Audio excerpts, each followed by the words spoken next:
Hello, everyone. Today is Saturday, August 3rd, 2019. I'm Bob Diebold, Vice Chairman of the Committee for the Global Endeavor.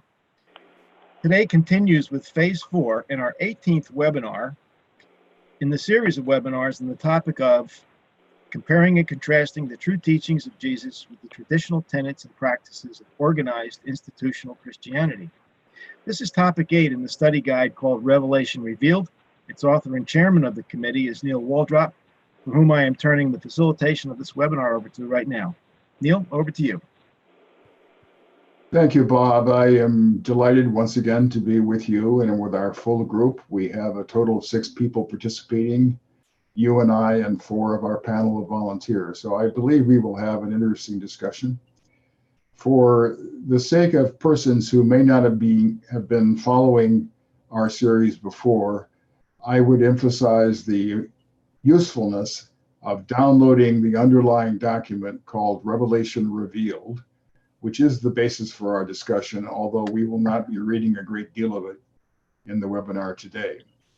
The document Revelation Revealed can be downloaded from the website of the Committee for the Global Endeavor. The citation is as follows: www.globalendeavor.net. I say again, www.globalendeavor.net. Global Endeavor is treated as a single word without any space or punctuation in the middle. The link to the document Revelation Revealed is near the bottom of the homepage. Now, those of you who are watching either contemporaneously or subsequently via YouTube do not have the opportunity to ask us questions. And therefore, we offer you the option, if you wish, of sending us a question in writing, or perhaps more than one, by using the email address that is listed at the bottom of the homepage of the Committee for the Global Endeavor. And the email address is as follows: info@globalendeavor.net. Any question that you put forward should relate to our discussion today, or possibly to ideas of yours that occur to you while you are watching the discussion, or perhaps somewhat afterwards. If we decide to use your question, we reserve the right to edit the wording, and we would deal with it during some subsequent broadcast. And in that event, your question would be considered by the panel as a whole, not just by me personally. So now I would like to proceed to the body of our discussion today. We are continuing our discussion of a paragraph in the document Revelation Revealed that appears fairly close to the bottom of page 109 in that document. The paragraph is headed Special Status for the Clergy, and it reads as follows. Institutional Christianity distinguishes quite sharply between professional religionists, the clergy, and ordinary believers, the laity. Here we must note, however, that the clergy's prestige, privileges, and authority are crucial in the Roman Catholic and Eastern Orthodox branches of Christianity, whereas Protestant denominations are substantially less hierarchical, and some of them come close to being democratic.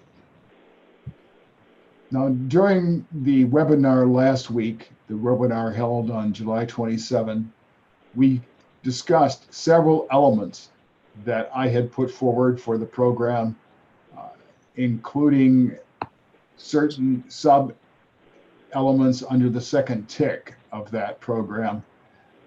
For the sake of clarity, I shall read that second tick, which is essentially a heading. It reads as follows: 5 conscious considered strategies of the organized institutional church, methods that are clearly intended to enhance ecclesiastical authority and justify insistence that believers obey the clergy in regard to all aspects of Christian belief and practice. As that heading in effect implies, there are 5 sub-elements, of which we discussed elements 1, 2, and 3 last week. Therefore, we shall now proceed to element number 4, which reads as follows. 4, declaring that believers receive God's forgiveness for errors and misconduct if and only if they confess their sins to a priest by means of a prescribed ceremony that is commonly called the sacrament of penance, confession, or reconciliation.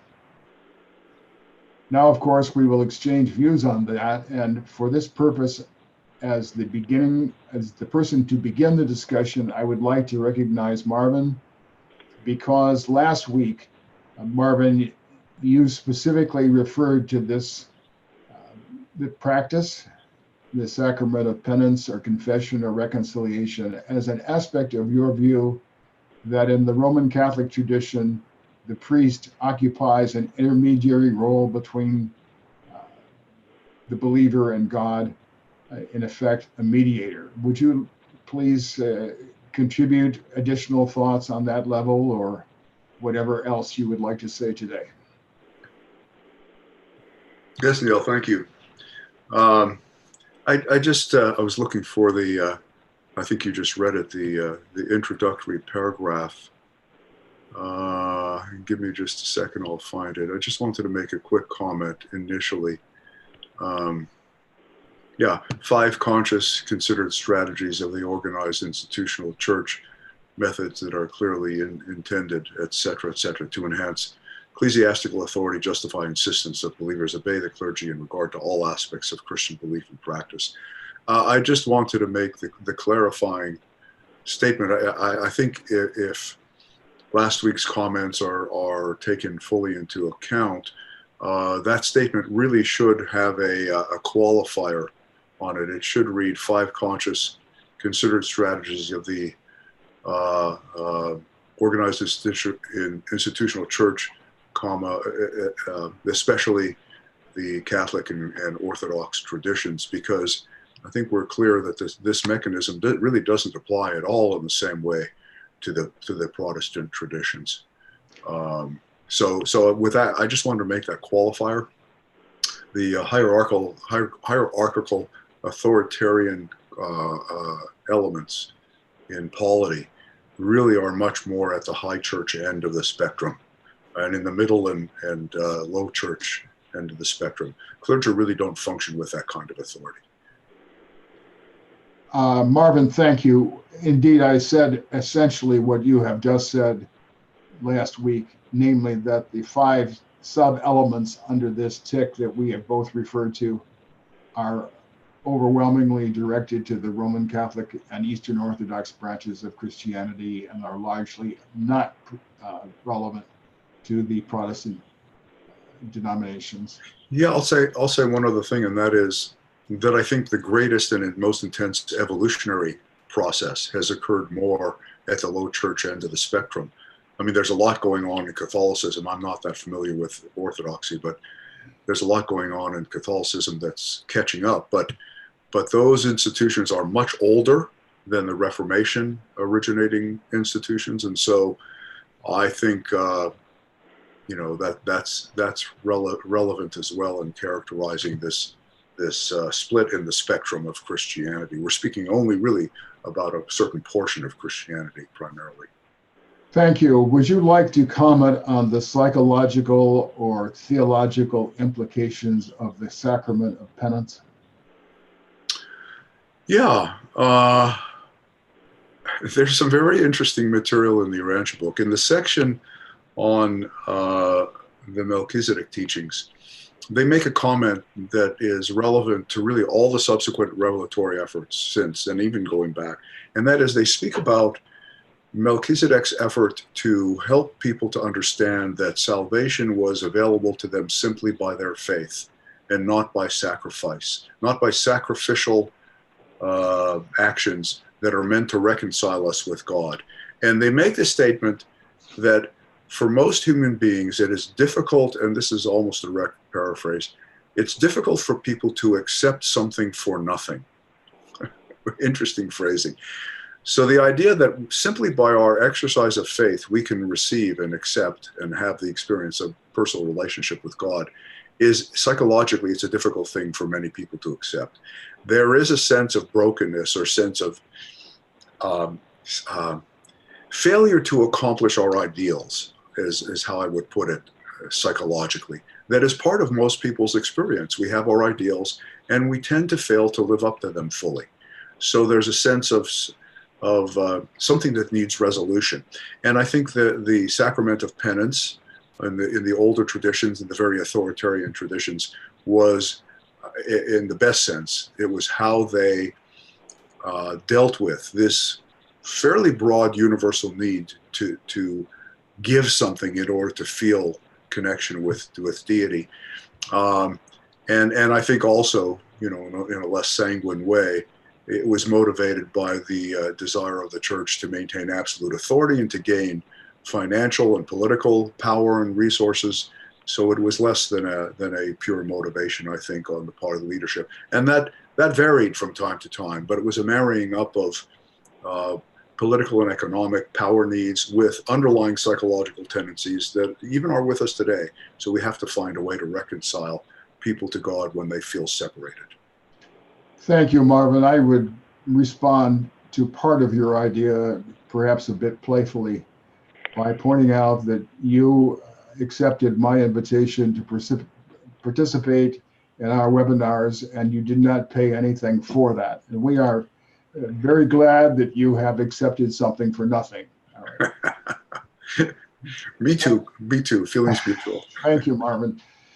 Charles, I would like to give you the next opportunity to talk about this question of the sacrament of penance or confession or reconciliation, however you want to describe it.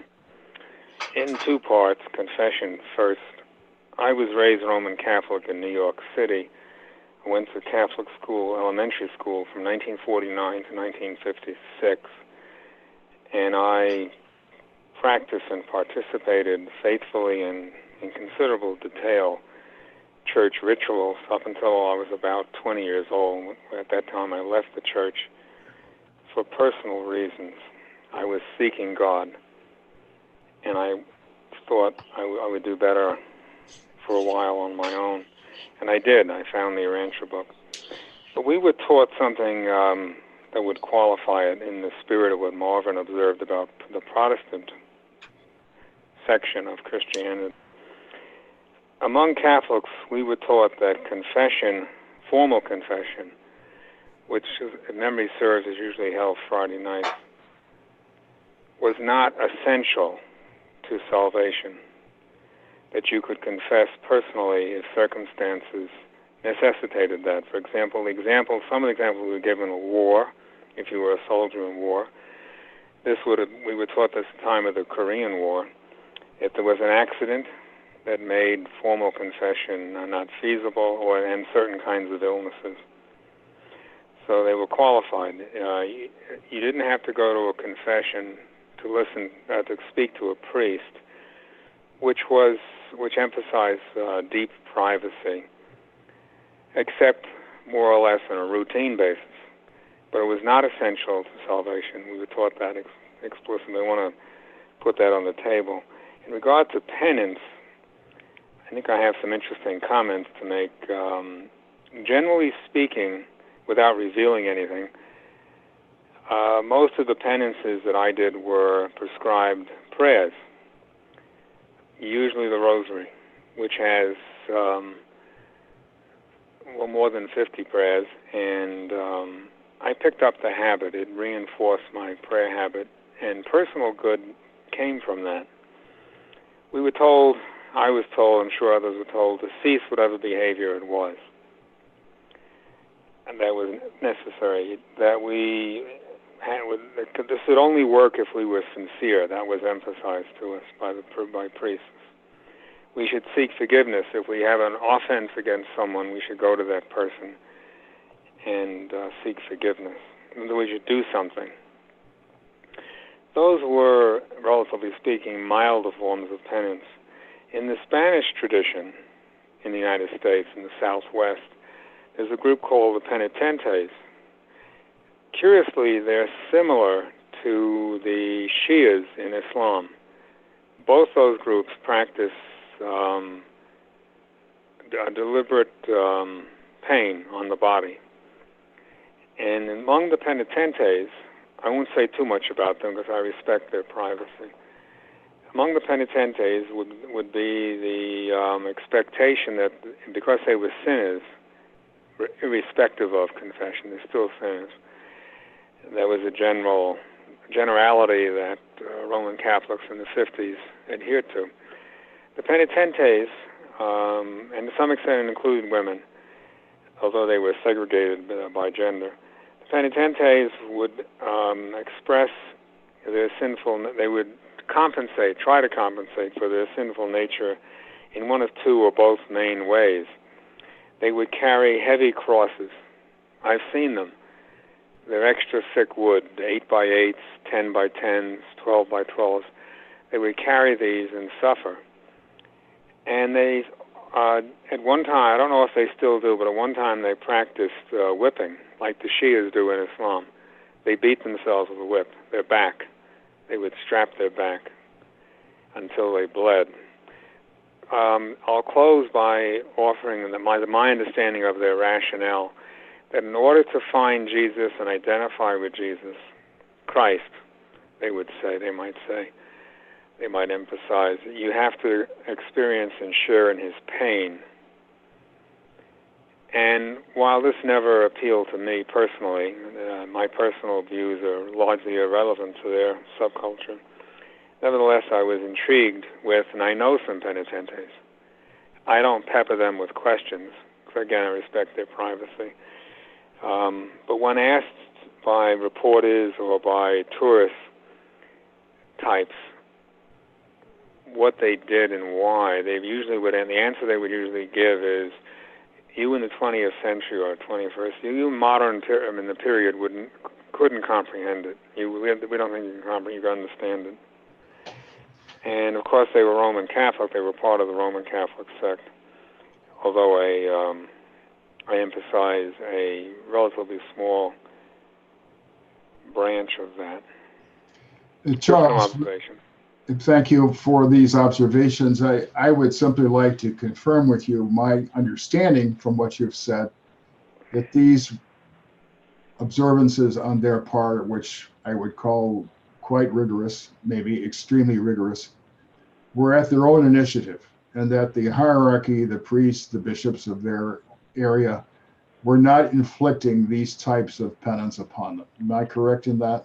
Well, to a degree. The reason the penitentes came into existence in the Southwest, which included at one time what we call Mexico, is because there were very few priests available, and the few priests that were available generally ministered to the Indians, not to the Spanish Europeans or people of Spanish European descent. So this was something of their own initiative. But I believe it goes back to Spain. It has some origins in Spain. Thank you. I would now like to recognize Stephen for his comments on the questions that we have been discussing, or started discussing, related to the sacrament of penance, confession, or reconciliation. Okay, yeah, I just wanted to add something to the penitentes discussion. I agree with Neil, with what you said, but it was essentially an extra institutional practice, as Charles said, because the institution was really not that convenient for them to participate in. It was often unavailable. So in one sense, the penitentes are a mystical group in that they look for a direct connection with God outside of the institution of the church. And that might qualify them as, in one sense, mystical, even though they have their own unique set of behaviors and beliefs. Anyway, as far as the confession goes, when we say that believers receive God's forgiveness for errors and misconduct, if and only if they confess their sins to a priest, that has to be understood in the terms that the church has described it. The priest is there. The phrase in Latin is in persona Christi. The priest is not there in his own person, the priest is there in the person of Christ. So literally speaking, the parishioner is not confessing their sins to a priest. They are confessing their sins to Christ. And again, in this sacrament, the priest has no agency of his own. Okay, he has no power to forgive sins. He's there as a place taker for Christ, as a physical representative of Christ's spiritual presence and power. So it may seem like a semantical difference. It is a semantical difference, but it's also much more than just a matter of how you use words. You have to understand what the church understands is going on in the matter of confession. So I'll just leave it at that. Let me follow up with you, if you don't mind. In effect, as I seek to understand what you've just said, you appear to be implying that the priest is functioning as the agent for communicating the forgiveness of Christ or the forgiveness of God. Is that what you've said, essentially? Not sure that I would put it as an agent. Again, I would say he's a passive channel, maybe, or basically just a physical representation. I would really be nervous about attributing any kind of agency to the priest, even the agency of mediator. Okay, the priest's role in this sacrament is really essentially passive. And it's hard for us to understand that because the priest is in that role, but that role is a really passive role. So I would attribute any agency to that. And I just wanted to add about the Orthodox Church. In the Orthodox Church, the priest does not even have to listen or hear the confession. Sometimes the priest is in the same room, but the parishioner does not have to confess directly to a priest. The priest is there more as a witness, again, a passive, completely, even a more passive role than in the Roman Catholic Church. And that gives you an idea what the priest was. You know, as we know, the Orthodox Church tends to be more traditional and more quote unquote old fashioned than the Catholic Church. And in the Orthodox Church, the priest has even a more passive role in confession than in the Catholic Church. He does not have to hear directly the words of the confessioner. So I'll just say that.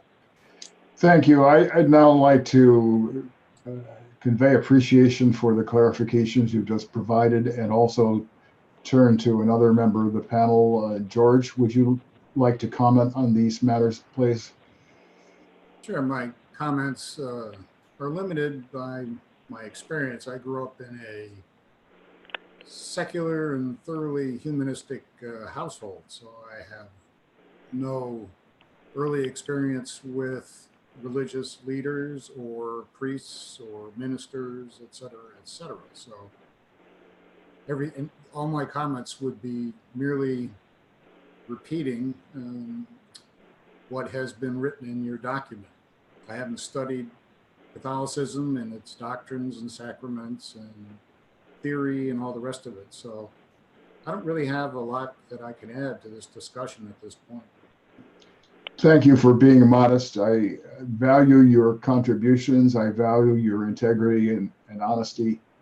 And we will leave that right at the moment for further explorations when we reach other points. And Bob, like me, and like Charles, you were raised as a Roman Catholic, so I suppose that you have personal observations that you could share. Whether you wish to do that or not is up to you, but in any case, it's your turn to contribute.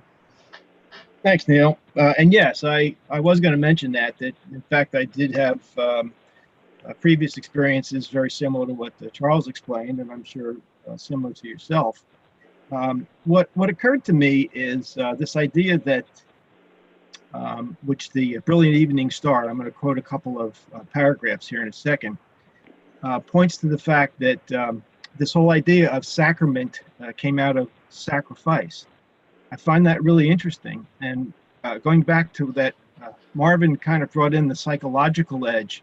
And I think that the Brilliant Evening Star also points to that, which I'll read in a second. But it seems to me that going back into my history now about confessional, all of us had grown up with the different kinds of sins. And I can remember that some of them were called venial and some were called mortal sins. I'm sure there were others. Venials are not so bad. They're almost like a white lie, and mortal sins are those really bad ones that can cause you some faith issues. And I'm not even sure, at this point, what the actual impact would be on the individual, but they were pretty serious. And while the priest or the confessant at the time was passive, I recognized that, as Steve brought up, that this is an intercessory individual, and of course, there was a point in my life that I kind of realized I don't need this intercessory person. I think passive is a good word, but I would add another term to that, Steve. I would add passive aggressive, because, and this is why I think it's a slippery slope. We've got this idea that we've got to psychologically do something to be able to gain favor. Very similar to a sacrifice. I mean, it's the same concept, a psychological concept. And if the priest who's hearing these sins has to make a judgment, whether they're venial or mortal, and you would then get the size of the penance, and it could be just saying some prayers, it could be doing something for your family, it could be service, it could be anything. Nothing really seriously bad about those sorts of things if it does move into the service mode. But in fact, I call that the passive aggressive. So why do I say that that's a slippery slope? Well, because the slippery slope then takes us down to these things like the penitence, as Charles was talking about. And there's a number of case histories where this flogging and mortification of the flesh is, pretty much the ultimate, or maybe the last resort of penance. So that's the slippery slope that I can think of, and there's probably even further extremes. So let me read just two quick paragraphs to support what I was saying here. And this is in paper 89, section 9, the first paragraph and the fourth paragraph. It says that the human sacrifice, throughout the course of the evolution of Urantian rituals, has advanced from the bloody business of man, eating to higher and more of man eating to higher and more symbolic levels. The early rituals of sacrifice bred the later ceremonies of sacrament.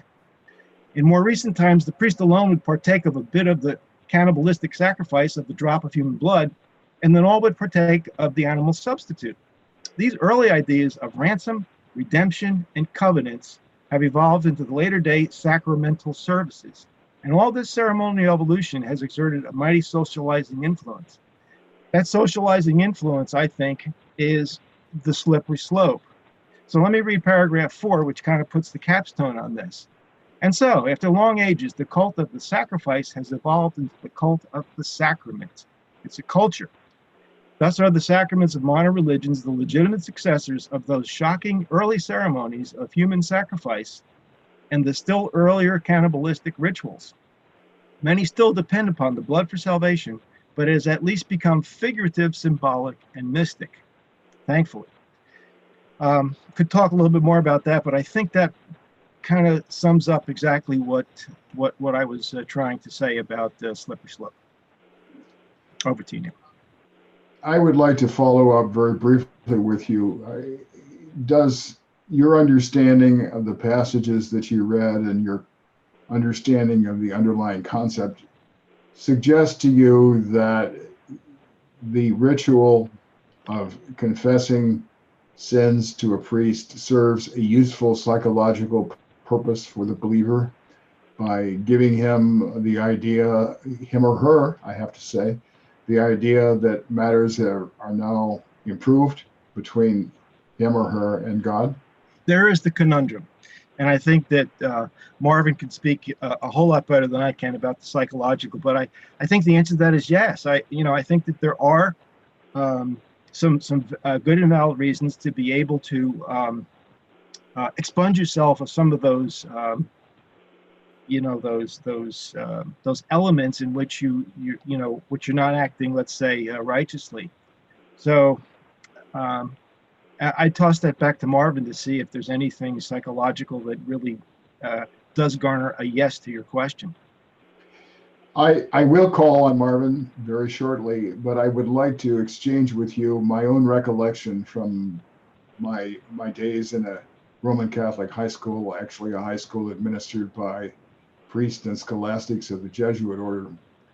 But this pertains to some conversations that I had with classmates who, in effect, I think, distorted the teachings of the Roman Catholic Church by declaring that they could do anything they wanted, no matter how bad it was, because they knew that they could go to confession, confess it, and be absolved.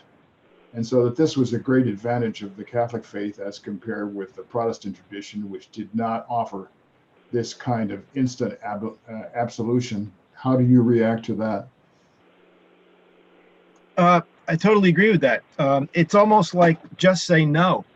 We're taking the glasses as half empty versus half full. What I think that the revelation has done for me is it's pursued a cosmic moving forward rather than a negative look back and try to put a psychological edge on these things that we think were marks on our soul. So to speak, but to find a way to absolve those sorts of things is a just say no situation to me. Thank you. I will now turn to Marvin. Thanks, Neil. Yeah, and I do have thoughts that I think append to yours, Bob. But I'm realizing, when George shared his background, I think it's actually relevant for us to speak a little bit about that, because our background informs all of our responses, really.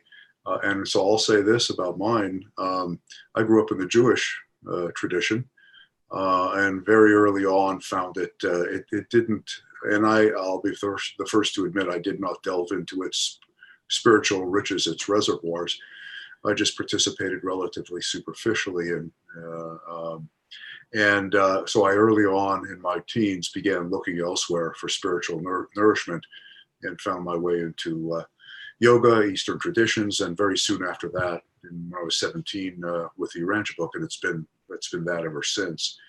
But that doesn't form my sense. I don't have, and I've participated in churches my whole life with my wife and kids as a place in community to raise our children. Liberal, moderate liberal Protestant churches, and we participate in one now. So I've got that much background in Christianity. The other background factor that I think is very relevant is, I've functioned professionally as a family therapist for 30 plus years in practice. And so the psychological and sociological angle on these questions is very, very real and relevant for me. But I'll say a little something about the psychological and sociological relevance of, two phenomena. But before I do that, I just want to make a quick comment that the epitome of the ease of repentance, not repentance, but redemption in the Catholic Church, I think the book even cites it, was in the Middle Ages, where the Catholic Church would, when you made a very large single donation, you could purchase penance for the rest of your life, no matter what you did, in advance. Talk about a rather sort of self-seeking contractual arrangement. But psychologically and sociologically, I want to make one observation. A couple of observations. One is there's I think a very important distinction between reconciliation with God, redemption and reconciliation with God when you feel separated from God, and another concept that often gets conflated with it, and that is psychological repentance, which is feeling sorrow and remorse for your poor behavior, unspiritual behavior, and renouncing it, right? Which is not the same thing as redemption and reconnection with God. They're related. And I give a good example in the 12-step traditions, in the Alcoholic Anonymous traditions. Their procedure is psychologically fascinating and very potent, and it's one of the reasons why they've been so effective in helping people move out of addiction.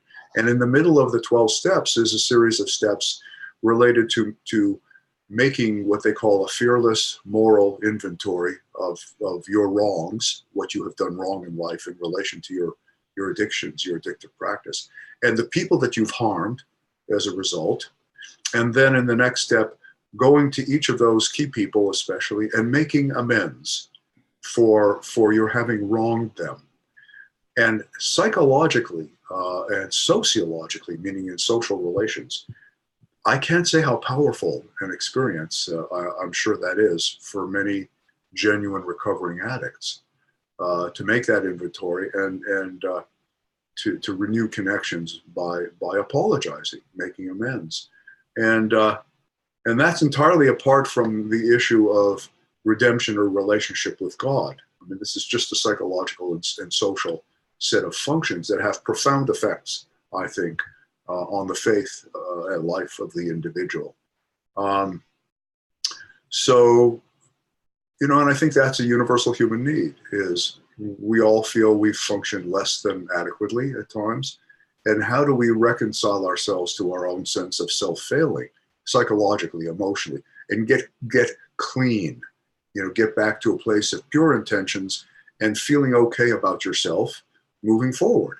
I think it's a universal psychological need. And I think any newer religious forms would be wise to make provision for meeting and addressing that set of needs in human nature, because it's part of the human condition. Thank you. I believe we've had an interesting discussion, gentlemen, on this particular topic, and therefore that it makes sense for me to move on to the next one, the next sub-element 5, and I will now proceed to read it. 5, claiming the authority to declare that a deceased former human being has found particular favor with God and can now be called a saint, canonization, or that he or she is entitled to the lesser honor of being called blessed or venerable.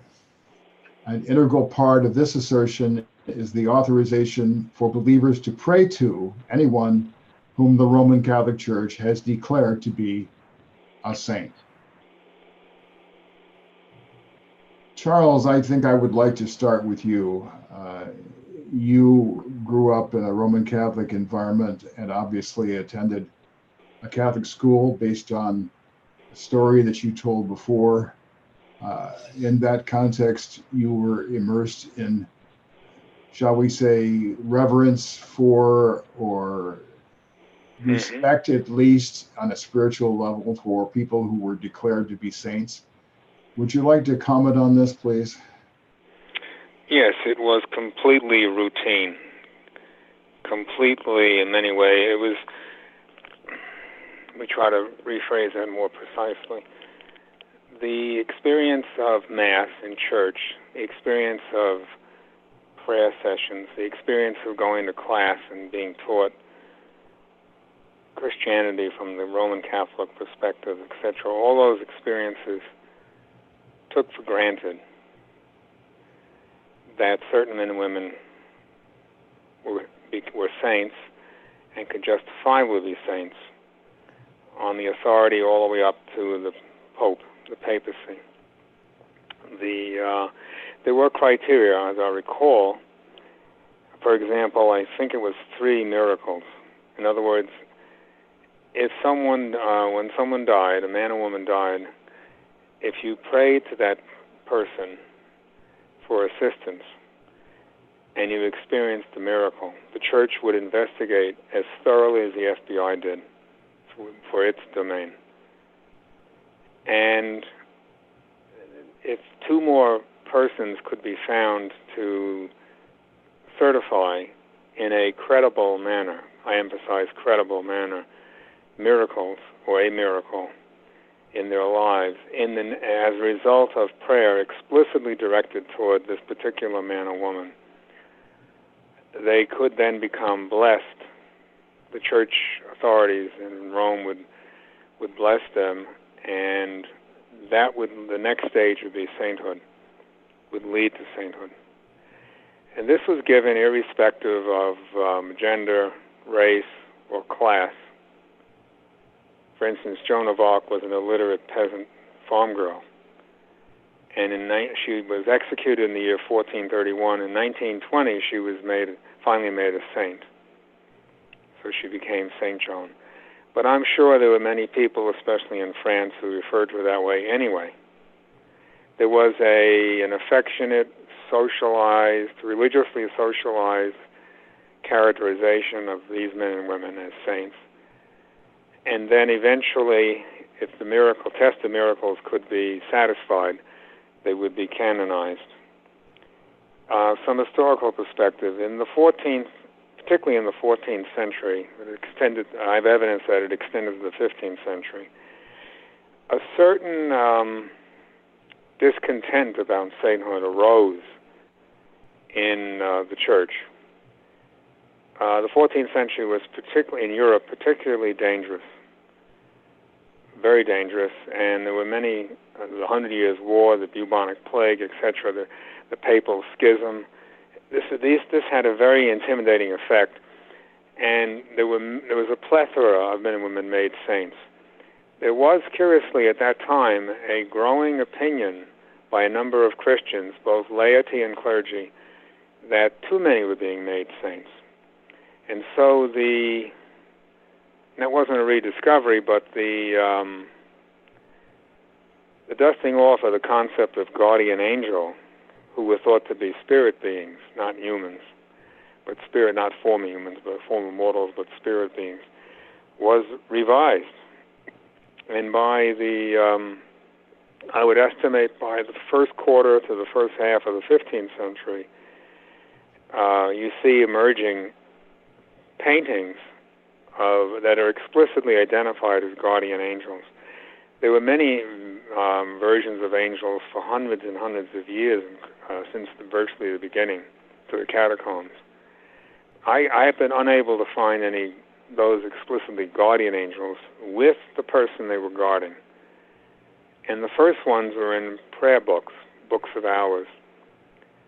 And they were of adults. And then children, the earliest one I can find of children is 17th century, if I remember, or late 17th century. What this suggests is that the practice of sainthood throughout the Middle Ages, roughly, say, from 500 to 1500, or we'll say 1300 anyway, the bulk of the Middle Ages, sainthood was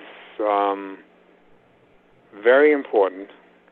It was considered essential to the life, so much so, of a good Christian, that there was this backfire I described earlier about the revisiting of guardian angels as a concept.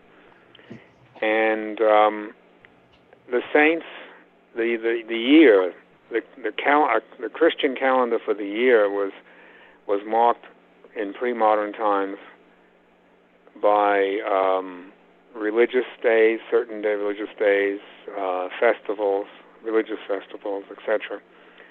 The birthdays of saints was especially important and was noted. So you could have your own, Hinduism is similar in this regard, you could have your own personal connection to paradise through this particular saint. And if the church formalized it and canonized the individual man or woman, then you had that tremendous authority behind you.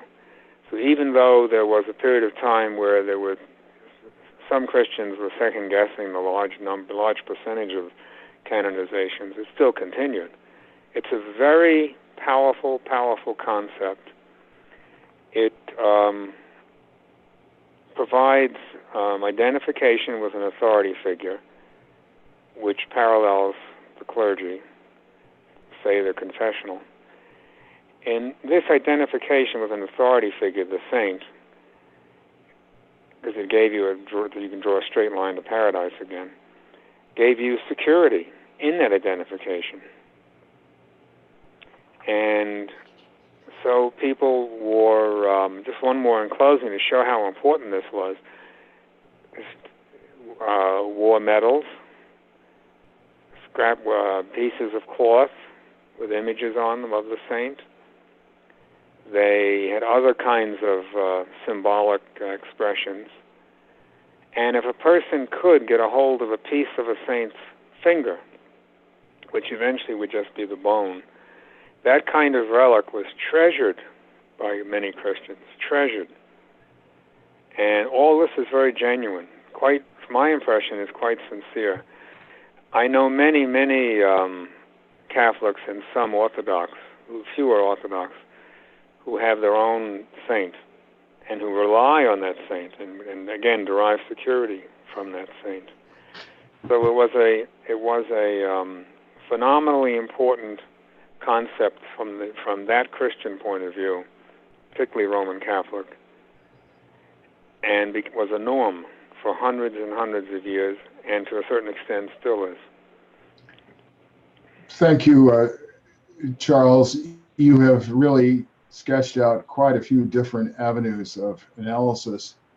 I would like to turn to George and identify one of the avenues that you, Charles, have expressed, specifically the evaluation of some medical event, the curing of some person that is described as a miracle, and the concept of the process that Charles described implies that there had been prayers directed toward that individual and the cure had occurred.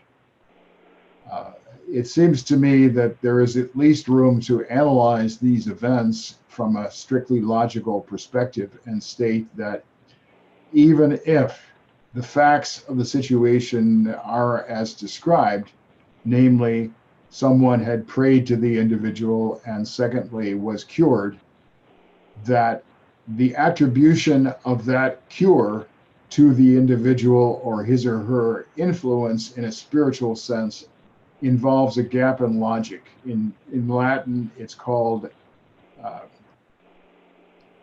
post hoc ergo propter hoc, literally after this, therefore because of it. So I wonder, George, if you could please comment on this business of attributing cures of physical ailments in ways that are described as being miracles as a result of prayers.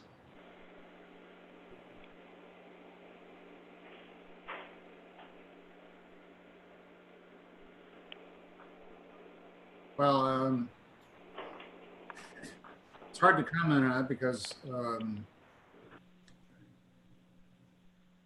I don't want to impugn anyone's belief. If someone derives spiritual benefit from believing that because this happened, or this happened because I prayed to this person, and if that gives them spiritual benefit, that I don't want to say anything against it. But speaking personally, as I said, I was raised in a secular household. So we didn't believe in miracles. We didn't believe in God. We didn't believe in worshiping or praying to anyone. So my very first experience with religion of any kind in any significant way was the Urantia book. So that informs my whole outlook. Well, let me put to you the logical relationship of these events in the process that the Roman Catholic Church calls canonization. Charles largely explained it.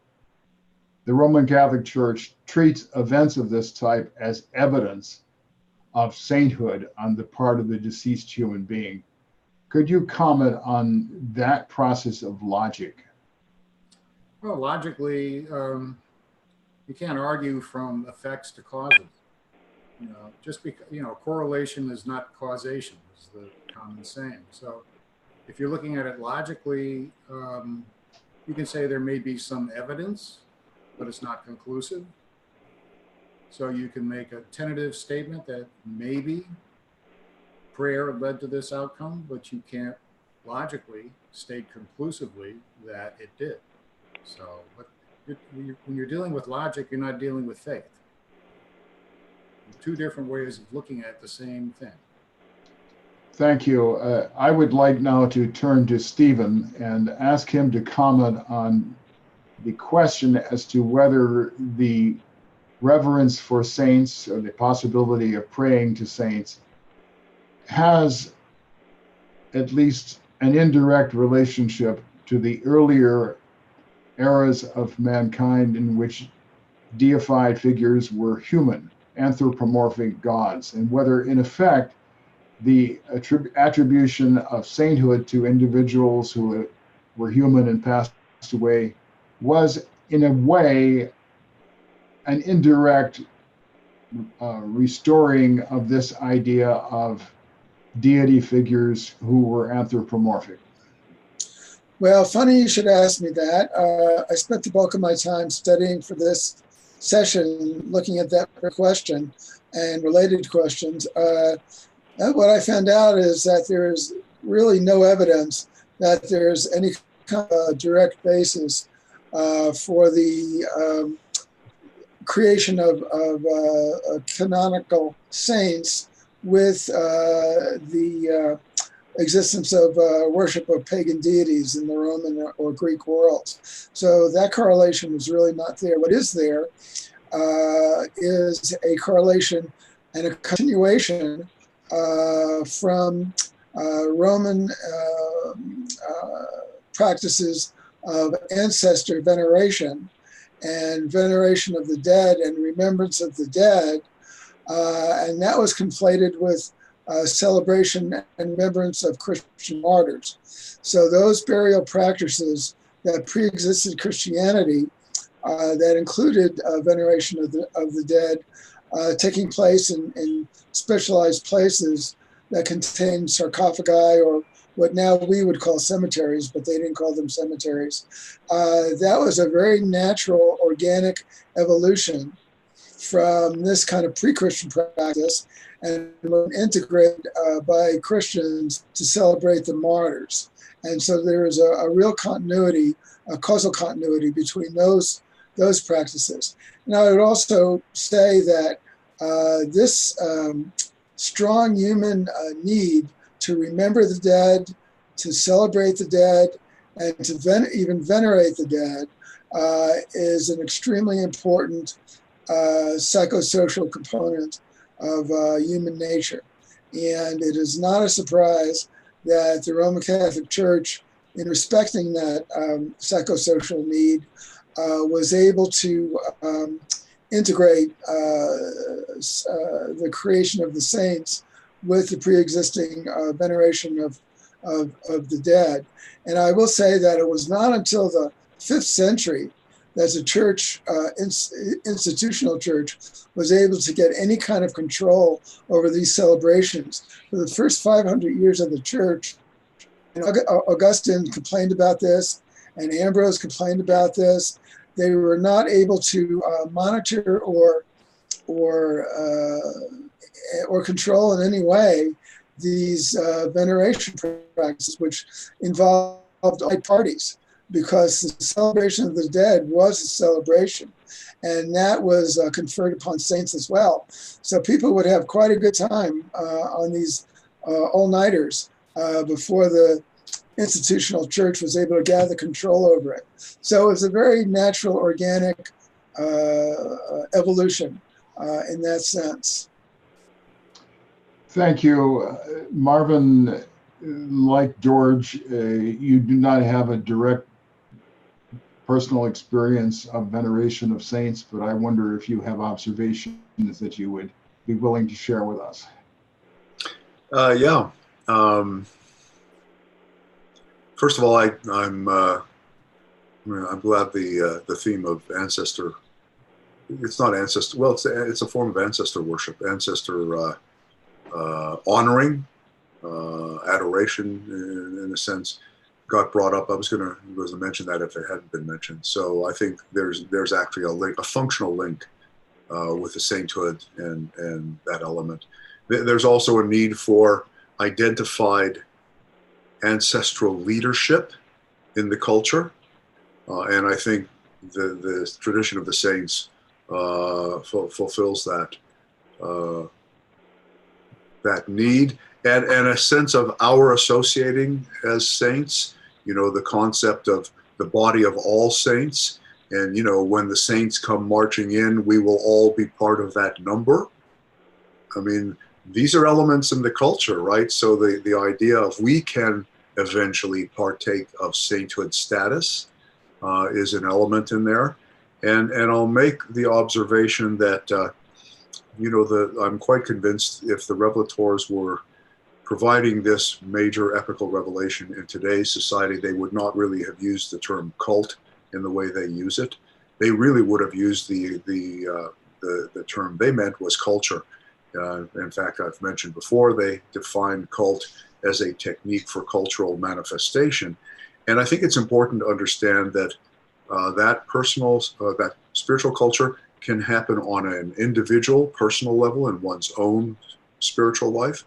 One can have a personal spiritual culture that one develops, meaning regular practices, activities that embody, that culturally manifest our ideals and our values in our own personal lives. They're regular, ritualized internal processes, external processes. That's a personal culture, as well as functioning socially and in groups as routinized ways of participation that reinforce the ideals and the values of the culture. So I mean that in an entirely beneficial, helpful sense. And in that sense, I think I've seen and have known some Catholics for whom the sainthood hierarchy functions very much in that way. So I've known people who have a real sense of affinity with one saint or another. St. Christopher, some other, they wear a medallion, etc. And they really identify with what that saint embodied in his or her life. And it really helps propel their personal spiritual culture forward and helps them keep it front and center for them. So in the beneficial sense, I think it's been used usefully and helpfully. So that's more, my observations are more psychological and sociological in that regard, because I certainly didn't grow up with that set of constructs. I think in a soft sense, we were talking about the Roman ancestor worship. They worshiped emperors and other political figures. I think we have, we think of our great presidents, George Washington, Abraham Lincoln, Teddy Roosevelt even, who embodied these ideals, and some people really associate with them and emulate them. And so I think it plays out in lots of different ways. Thank you, Marvin. You have triggered a thought that I have been working on in the background between our different webinars. And this is a personal observation, so I emphasize now that I'm stepping aside from my role as the moderator and expressing my own personal views. It has to do with the word cult and the word culture. I understand why you prefer to use the word culture. We have issues with the word cult because of deplorable events that have occurred in the last 2 or 3 decades. These are abusive cults, certainly repulsive cults. And I understand why some people reacted to the word cult by attributing those traits of repulsiveness and abusiveness automatically. That really is not fair as a linguistic or intellectual matter, because the basic meaning of the word cult is a system of spiritual observance and belief. And this is the root meaning that one can find in quite a few dictionaries on this subject. Now, when you use the phrase spiritual culture, largely my concern is overcome because you have applied the word spiritual in front of it. But simply using the word culture and by implication restricting it to the religious context troubles me, because to me the word culture is a word from the realm of mind. It has to do with a with a very broad set of behavior patterns that are not just religious. Culture includes philosophy, it includes psychology, it includes sociology, it includes art, music, literature. And so, in effect, the action of seizing upon the word culture and attributing overwhelmingly religious associations to it bothers me because it seems to be an invasion of the realm of mind and attributes of human behavior that are not solely religious. So I have reservations about that. I understand what you're trying to overcome, undesirable connotations about the word cult that come from recent political experience. The Brilliant Evening Star uses the word cult in a section of the Urantia book, I believe it's in paper 87, that is of great interest to you and that you have mentioned during previous webinars, an interest that I commend and agree with.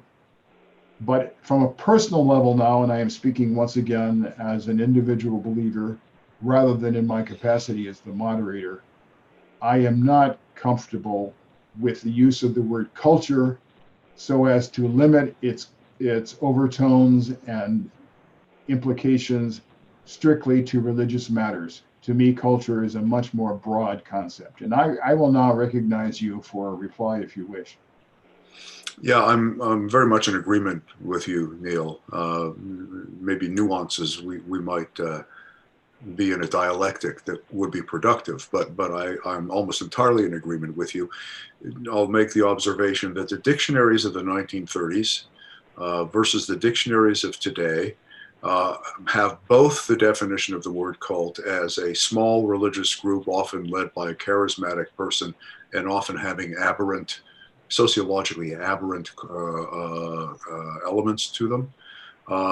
And also the definition of cult as a religious, often, but a cultural vehicle in a broader, more generic sense. The difference is that in the dictionaries of the 1930s, the order of priority was reversed, so that the cultural definition of the word cult was front and center up at the top, and it was often the secondary or often tertiary definition that was the small aberrant cult. In today's dictionary, the opposite is true.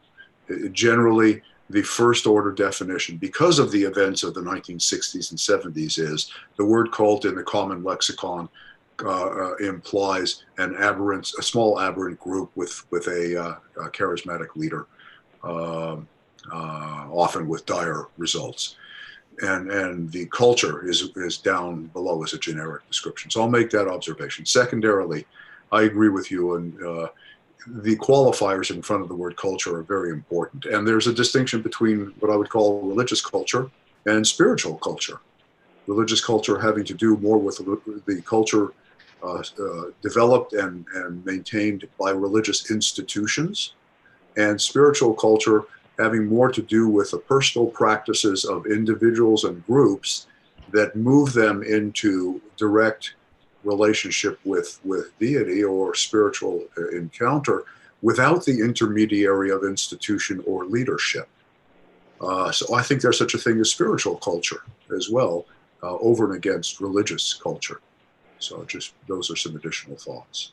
Thank you. I appreciate your clarifications and your point of view. I especially appreciate your agreement that the adjective in front of the word culture changes the meaning very significantly. And I do not object to the term religious culture. I do not object to the term spiritual culture. What troubles me is a use of the word culture that exclusively pertains to spiritual or religious matters and neglects all the other elements that I associate with mind rather than with spirit. Now, the question of dictionary definitions is one that I explored in a subsequent page of Revelation Revealed.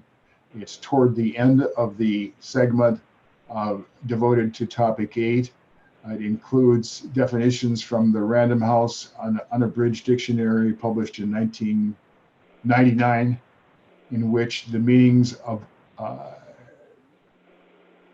religious system of observance and belief appears at the top of the series of definitions, and the abusive meaning that is of concern to all of us is at a much lower level. So I would prefer to end this discussion now. We are in effect in a detour, and I emphasize that my comments in these regards have to do with my personal views. They are not from my position as a moderator.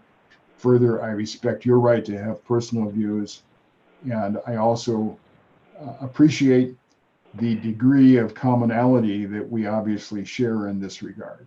So now I would like to turn back to the main topic. This has to do with, yes, Bob, I'm going to recognize you.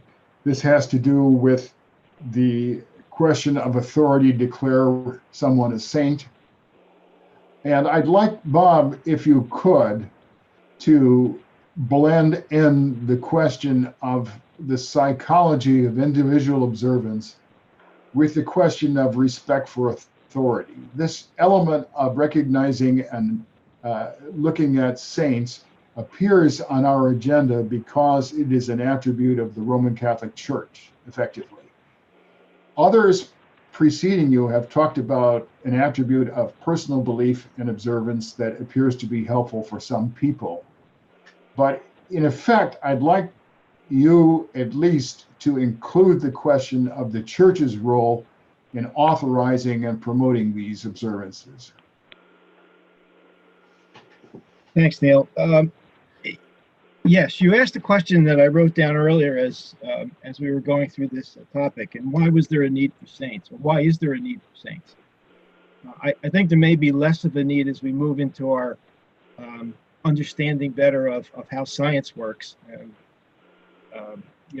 George was right, and I feel that was the right statement to make. Is that I certainly wouldn't say something about someone's faith in a miracle, and what they believe is a miracle, and if there's some spiritual content or some cosmic understanding that that the individual can get, probably more spiritual than cosmic, for sure. So let me make the statement. I'm going to try to get put some context around before I get to the psychological part that I think you've asked here, Neil. And make a statement that I've always felt is true, but requires some time to make it to be true. Today's miracle is tomorrow's scientific fact. So if we look in past history of some of these evidentiary miracles that have been canonized saints, as Charles used the term that they Roman Catholics use, called canonization, then how many scientific facts have would really show up as truly evidentiary? I would say probably a lot. Let me make a flip statement about this psychological aspect that you brought up, Neil. If we really believe that this idea of sainthood or of veneration of an individual who has come through a miracle, then maybe Mickey Mantle ought to be called Saint Mickey Mantle, because he's performed a lot of baseball miracles over the time. Now that's a flip answer, of course, but yes, there's important psychological aspects. I can remember as a child of about 10, sitting in the front seat without any seat belts in a car driving on the Garden State Parkway in New Jersey, probably 60, 70 miles an hour with cars all around. And the person driving put a statue of a saint up and said, well, Saint so-and-so will be able to make sure that we don't have a problem in an accident. Folks have to feel better about things, and maybe these are important aspects, but So let me go to the Urantia papers. They have a very distinct statement about what, at least what the Melchizedek, the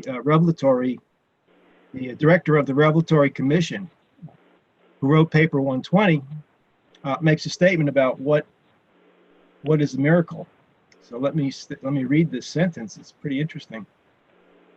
Urantian mortal. Oh, this is from paper 120, section 4, paragraph 5. Urantian mortals have varying concept of the miraculous, but to us who live as citizens of the local universe, there are a few miracles, and of these, by far the most intriguing are the incarnational bestowals of the Paradise Sons. The appearance in and on your world by apparently natural processes of the divine Son we regard as a miracle. The operation of universal laws, and here's the definition, the operation of universal laws beyond our understanding. Jesus of Nazareth was a miraculous person. So our revelators use the word miracle. In fact, the miracle can occur. When Jesus had the thought, when he was at the wedding and they had run out of wine, the Midway Commission distinctly tells us that that was not a miracle, that there were no supernatural events that had taken place, nothing more than a time dilation. And that's why I brought up the word time earlier, because as I believe, today's miracle is tomorrow's scientific fact. And as we become more cosmically conscious, we're going to understand that this is the fact. And maybe we shouldn't. Maybe sometime humanity will not need these psychological trots. And I want to go back to something that I said earlier because I didn't really define it.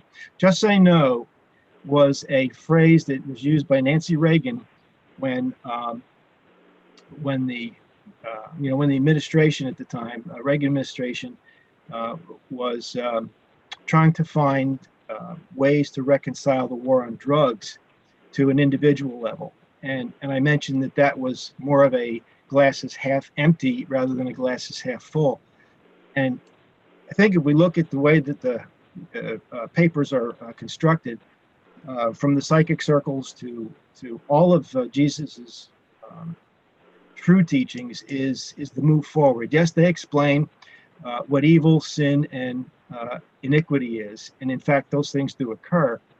But this whole idea of positive momentum is much more important than a psychological benefit of, or having to need the psychological benefit, I think, of trying to traipse back and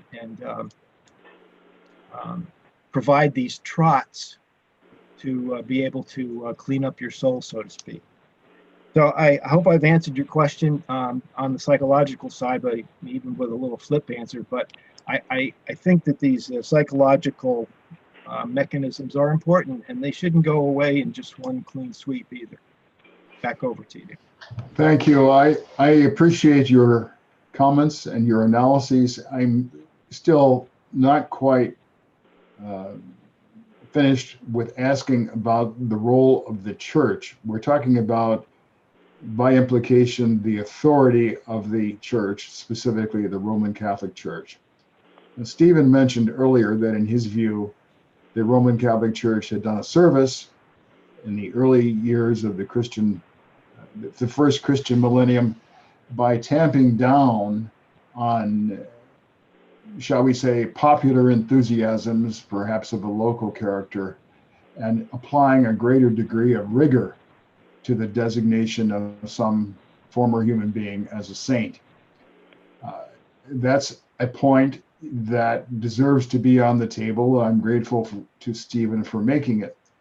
The other side of it has to do with possibilities that in some cases the Roman Catholic Church may be using the process of canonization as a device for controlling believers, or perhaps for encouraging them, to revere former members of the hierarchy. In the last decade, there have been several former popes who were canonized.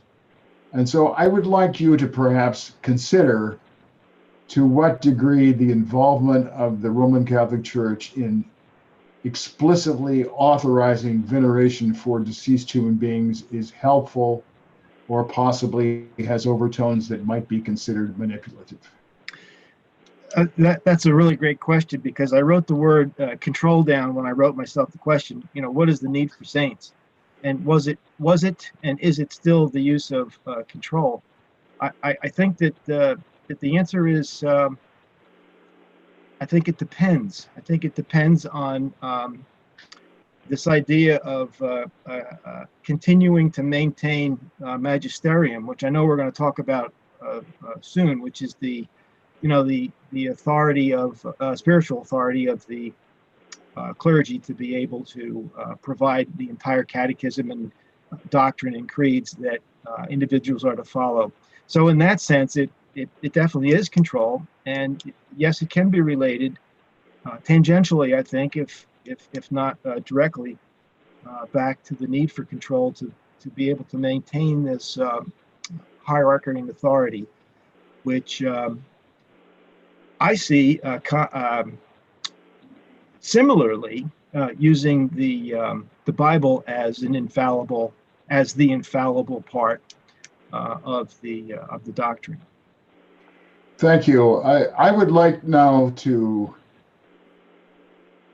move perhaps a bit unpredictably back to Charles, because Charles, unpredictably, since you began the process, Charles, it's not that it's unpredictable in the sense of you being a member of the panel who is highly respected. That's not what I'm saying at all. But no, I'm just joking. Go ahead, Neil. In your remarks, you refer to Joan of Arc, and you have mentioned her before in previous webinars of ours, and I am not at all criticizing the fact that you have mentioned her. You focus this time on the fact that it took the Roman Catholic Church about, let's see, I think almost 500 years to declare her to be a saint, and that's not an objection on my part. I would like, though, to probe the behavior of Joan of Arc as the Roman Catholic Church considered it at the time in which she was tried by an ecclesiastical court and condemned in effect by that ecclesiastical court for heresy. And the point of contention at the time was that she had declared a direct communication with God, or possibly with specific saints. And I believe angels and saints. Angels and saints, and that if I'm not mistaken, one of the saints was Saint Catherine. Yes, Saint Catherine, Margaret were two come to mind. All right. So if we talk about the events that she described, specifically involving a reverence for saints and a conviction that saints had spoken to her, can you please comment on the relationship of her faith and her experience to this conviction that she had a line of communication to saints? Well, it's a big story, but I'll try to be brief. She said her voices came when she was around 12 years old, and they tutored her. She'd go out doing her father's work on the farm. She was a farm girl, and do what 15th century farm girls did. Nothing unusual. But she was tutored, and she was essentially then told that she would save her country and see that her king was crowned. He wasn't king yet. He was called a Dauphin, but she would accomplish those two goals. She'd save her country from the English army's invasion of France, which was part of the 100 Years' War, and the English apparently were winning. And then have the Dauphin, Charles, crowned, and he was ultimately Charles VII. And when she was asked about the authority that she did this, she would simply say that either she used the word Jesus and used the word Christ, or his angels and saints speaking on his behalf told her so. And it was a claim that she was consistent with. She had a 2-year career. In the first year, she won military victories. She didn't fight, she didn't carry a weapon, but she did dress in armor. But she revitalized the morale of the French army. And that first year, 1429 to 1430, she was able to, and she was about 17 years old when she was given command. This was not a feminist thing. She was given command of the French army. Although she was known not to be a general, she was given a war horse and had a suit of armor custom made for her. Charles, excuse me, I understand the story. I've studied it myself. And what you have said is entirely accurate. But what I'm asking for you to do is to comment on the authority that she claimed to have because of experiences that she interpreted as communications from saints, and for that matter, with angels. Well, the claim in essence was based on what she referred to as her voices. That was the basis of the claim. All right, that's fine. I think it was not the church. No, it superseded, it transcended the church. But I believe that you share my view that communications with the saints in the way she described it is not likely to be an accurate rendition of what actually happened. Well, I would reserve that for another conversation. I don't subscribe myself to sainthood, but that's irrelevant to what we're talking about. She had two. The voices were both angelic and saintly. Okay. And that was her claim. She was tried 3 times, and the trial for heresy was the second major trial that got her executed. But she was redeemed as a heretic. She was redeemed from heresy about 25 years later by the church, and they feared her. There were certain figures in the church, ecclesiastical figures, like bishops. One was Bishop Beauvais, and the English army that feared her. They were trying to discredit her, so there was a conspiracy. There's evidence there was a conspiracy between these particular bishops in northern France and the English army and the English government, crown, to discredit her, disparage her, and thereby weaken her reputation. But they failed. It had the effect of strengthening it. All right, Charles, I think the best we can do right now is to follow your advice that we reserve this further discussion to a different occasion. But I appreciate your comments and your effort to try to deal with the issue that I was posing. Well, I thought I did. You did. I'm not engaged. There's not enough evidence to evaluate or to assess the different voices that she claimed. No, I understand that. She may have heard voices, in fact, and may not have been deluded. Winston Churchill and Mark Twain, 2 men who were not given to fantasies, thought so. Very impressive. Given the results of what she accomplished in that first year of public service. But I don't think we're in a position today. This is I've read the transcripts of her heresy trial, and the one that which she was completely acquitted of heresy about 25 years later. I've read the transcripts, and it wouldn't be fair to the listening audience or to the panel to discuss those who haven't read them. But her claim was voices. That was the word. It translates from the French as, these are my voices did this, said this, my voices said that. That she was consistent on. She was consistent on a number of things. She was very consistent with that, and very insistent that she had them. I understand. In effect, I was trying to draw a connection between observations by various of our colleagues concerning the spiritual value for individuals of reverence for saints, and applying that to the case of Joan of Arc, and then perhaps... Well, it's enormous. The record there is plentiful. It's enormous. Okay. The peasants loved her. The army, the common soldiers loved her. Even some of the elite respected her. I think we should leave this at the moment and follow your counsel that perhaps you and I can pursue it at a different time in a different context. Gentlemen, I believe now we have concluded a very interesting discussion of sub-element 5 pertaining to declaring deceased human beings to be saints or blessed or venerable, and that it is now appropriate to continue on to the next element of the program that I put forward for all of you to consider. It is headed Civil Authority of the Popes, and I would I will proceed to read the intervening introductory sentence that follows that heading immediately. It reads as follows: as a keynote that will serve to unify this part of the discussion, I will call attention to a statement by a divine counselor that we read in section 1 of paper 19. Bob, do you have that paragraph from paper 19 available to you? And if so, would you proceed to read it? I have it if you need it, Neil.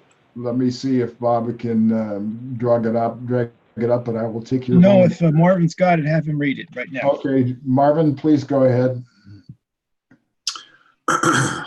This is from paper 19, section 1, paragraph 6, on page 215 in the foundation text.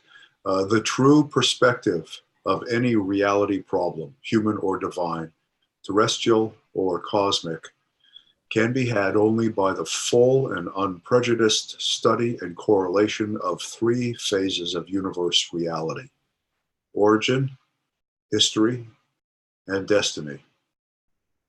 The proper understanding of these 3 experiential realities affords the basis for a wise estimate of the current status. Thank you, Marvin. Did you want to make an immediate comment, or shall I give my own take on this? All right. Please go ahead. I used bold type for the word history here because the word history indeed correlates with what we are going to discuss, the civil authority of the popes and how that played out over a period of approximately 1,000 years, or actually a bit longer than that. I have another reason, and that reason has to do with my observation of the character and inclinations of our fellow countrymen, citizens of the United States. We have many attributes. Many of them are very positive, but I am a little bit concerned about a tendency of our fellow Americans to focus on the immediate situation and not to take account of the antecedents in history. In other words, there is a very presentness in the typical psychology of the United States, which is not necessarily a fault, but the emphasis on presentness tends to detract from this full picture of understanding that the divine counselor has in effect portrayed to us in this paragraph. And that is part of my explanation of the reason for going into these events. We will be talking about an assertion of authority pertaining to an allegation of actions by the Emperor Constantine in the 4th century. We will be talking about how it proceeded for hundreds of years thereafter. We will be talking about a fresco created in the Vatican depicting this imaginary event. We will be talking about political trends throughout the Middle Ages, leading finally to the reunification of Rome as part of the new Kingdom of Italy that occurred in the year 1870. So those of our listeners who are a bit impatient with history may wonder why we are going to talk about this.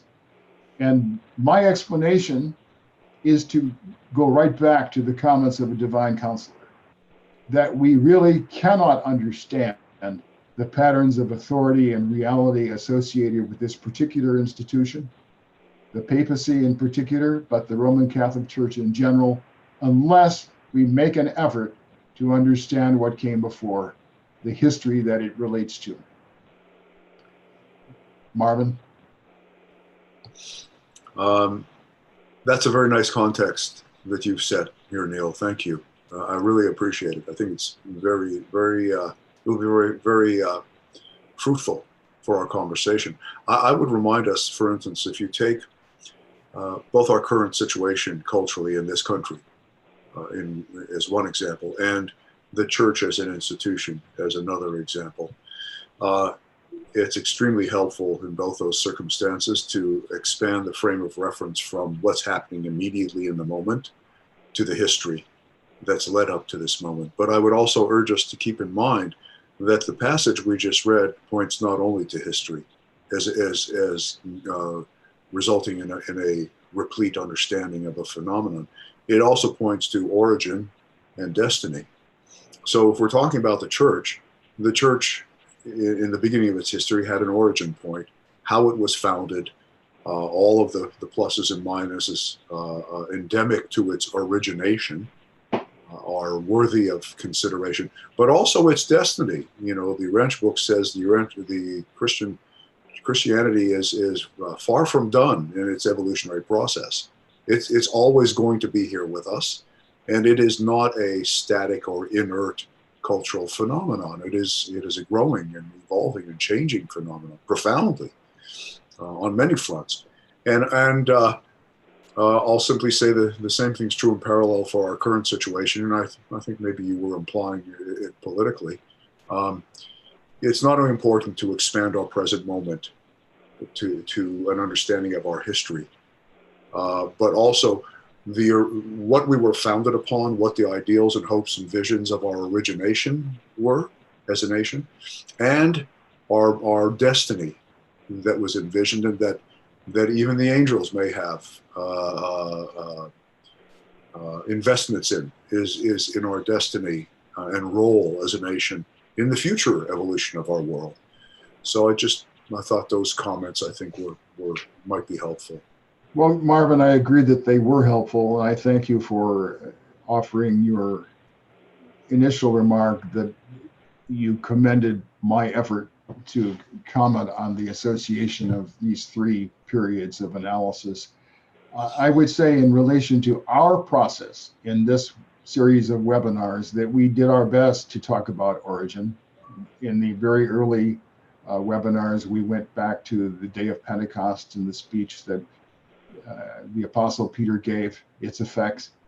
We talked about the work of the Apostle Paul.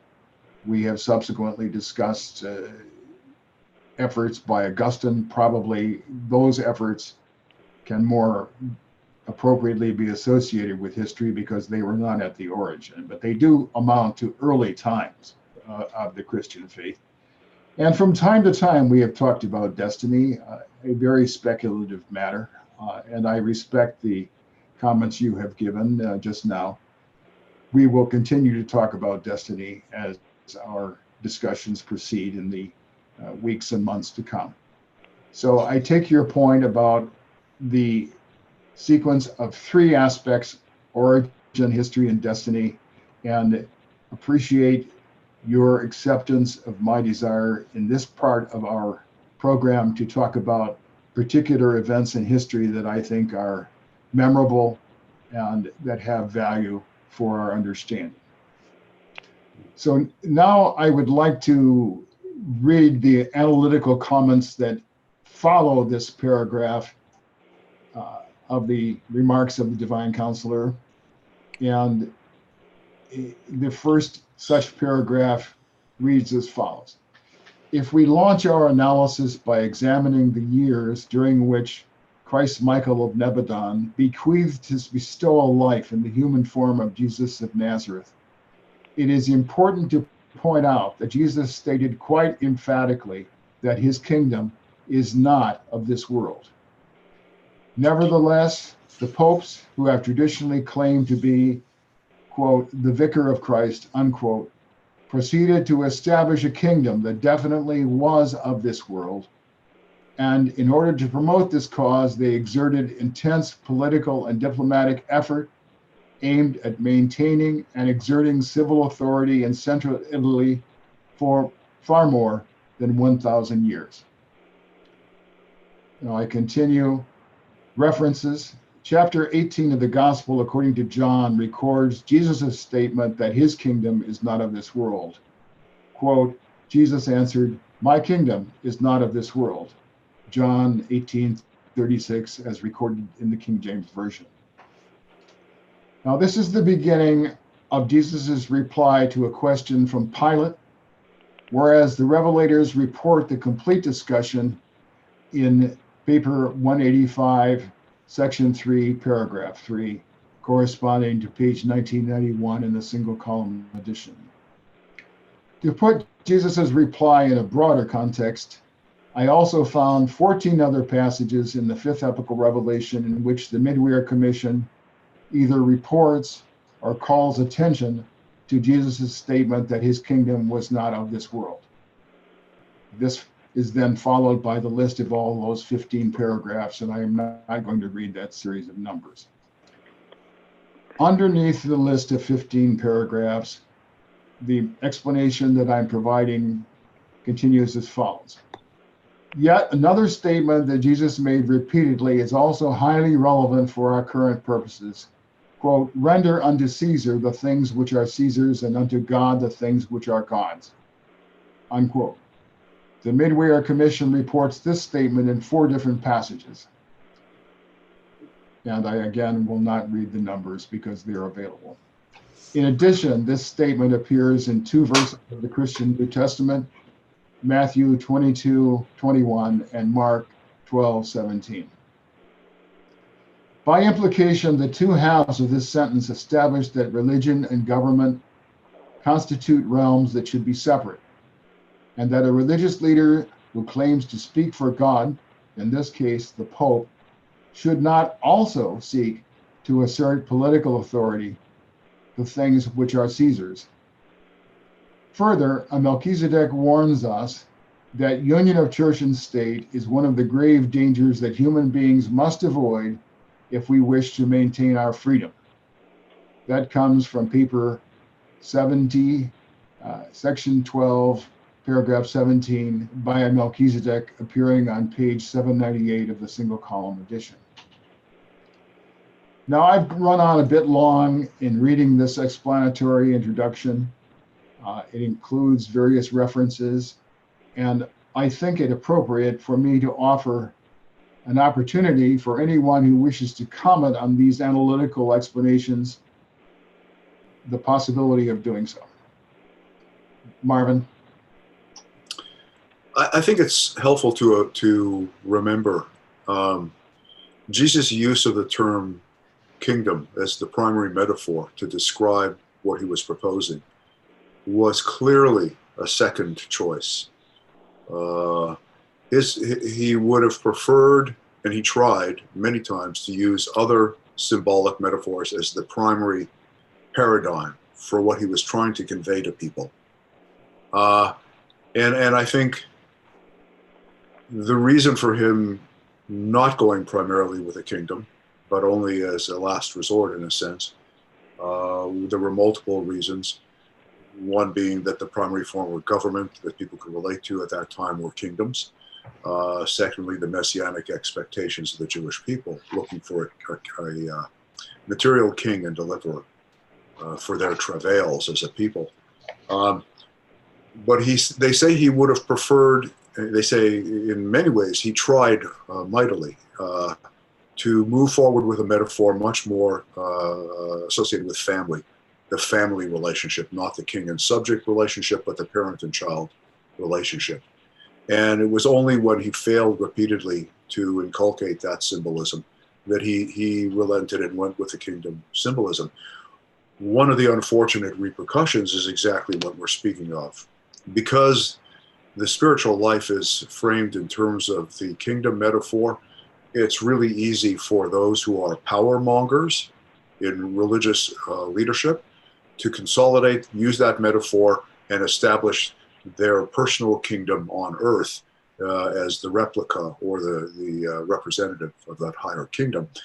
If Jesus had been successful, and if, as I hope, we move forward out of this revelation, much more with a family metaphor, it puts us in a situation where that kind of abuse is almost impossible to perpetrate. I take your point. I believe underneath all of this, we have the equation that in spite of Jesus's best intentions, the political consciousness of the people living then, and frankly, the political consciousness of people living now, still requires a definition involving a separation of religious functions loosely defined as the church from political functions loosely defined as the state. We discussed earlier the events linked with the political decisions of the Emperor Constantine in the early part of the 4th century, followed by successors, whereby the Christian faith became the state religion of the Roman Empire. And for approximately 1,000 years subsequently, humanity was deeply affected by this interlinkage of church and state, which sometimes became a union of church and state. Now, most of this time, and certainly in regard to the Emperor Constantine and his successors in the Roman Empire, we were talking about a union of church and state whereby the civil authority presumed to exert authority over religious matters, either directly or indirectly, either completely or in part. In the case of this discussion that I'm introducing today, we're talking about a situation in which the spiritual authority, the Pope, presumed to cross the line by likewise exerting authority in the political realm. And so this too is an infringement of the idea of separating spiritual matters from political matters. It is a danger to liberty in that the Pope and his immediate associates in the Curia were exerting political authority over the people of central Italy.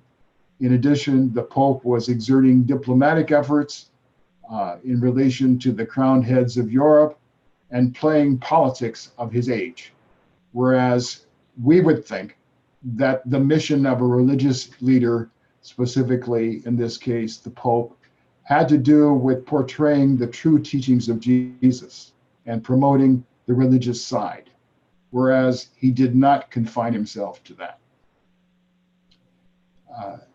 I would now like to proceed through the discussion, at least in the sense of stating that in the announcement message, I have added a list of all the attachments simply for the sake of creating a context that will make the succeeding questions for discussion at least relatively sensible.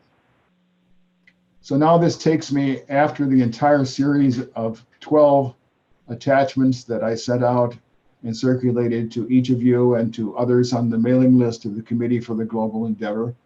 The first question for discussion, labeled X1, I have labeled it X1 because I do not wish to create confusion with the numbered formal questions that are identified in the document Revelation Revealed. Here is the first question, X1. The fact that the popes exerted civil authority by establishing and maintaining a kingdom in central Italy for over 1,000 years has nothing to do with the true teachings of Jesus and appears to be an obvious and palpable contradiction. Do you agree? In any case, please provide your net appraisal of these political arrangements that finally ended in 1870. Stephen, would you try that as the first responder? Okay. Well, my impression, studying the history a bit, was that, and this is I think people might be familiar with the term counterfactual history. In other words, it's history that did not happen, but might have happened if circumstances different. So I'll just hypothesize a little bit and wonder if the Roman Empire had not collapsed around 400 AD, what would have been the political course or political course of power for the Roman Church? My assumption, I guess, is that the church's path to political power would have been greatly inhibited if there had been a countervailing, a legitimate countervailing force in Rome or elsewhere in Europe to really work against the church's ambitions. So as we know, nature abhors a vacuum, and there was a power vacuum starting in Europe in the 5th century, and the church as being virtually the only institution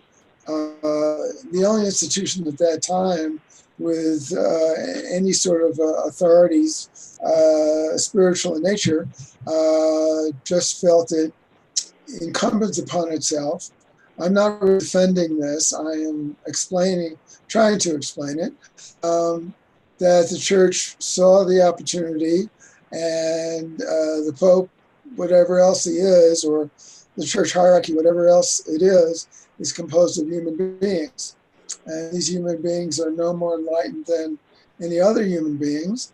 And they took advantage, you might say, of the power vacuum and did what they could to enhance their power. And maybe also they had truly altruistic intentions of stabilizing their society, which they saw crumbling all around them. And they may well have seen it, and maybe we have information about this, but they may well have seen it as incumbent upon themselves to preserve civilization as they knew it. And we do know that in medieval times, the church was absolutely crucial in preserving what became our modern inheritance of Greek culture, and even Arabic culture was passed through the church.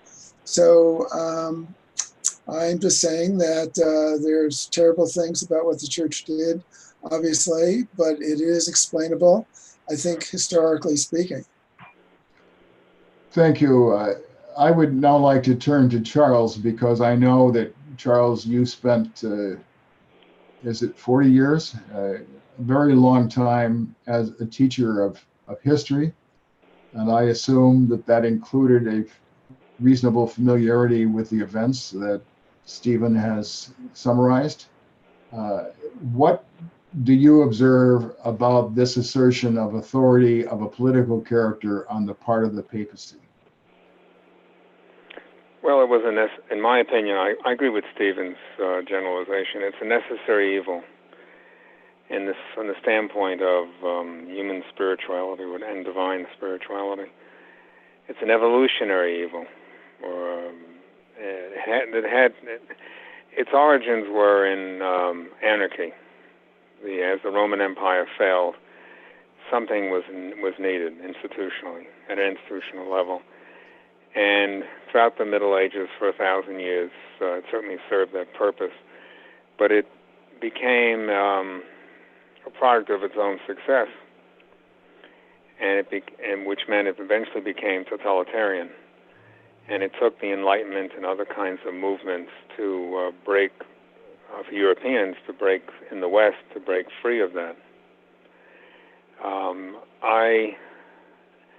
It's not unusual for institutions to function. You see the same thing in Chinese history, and where dynasties stabilized society, but then they became too much of a good thing, and eventually the tensions collapsed it.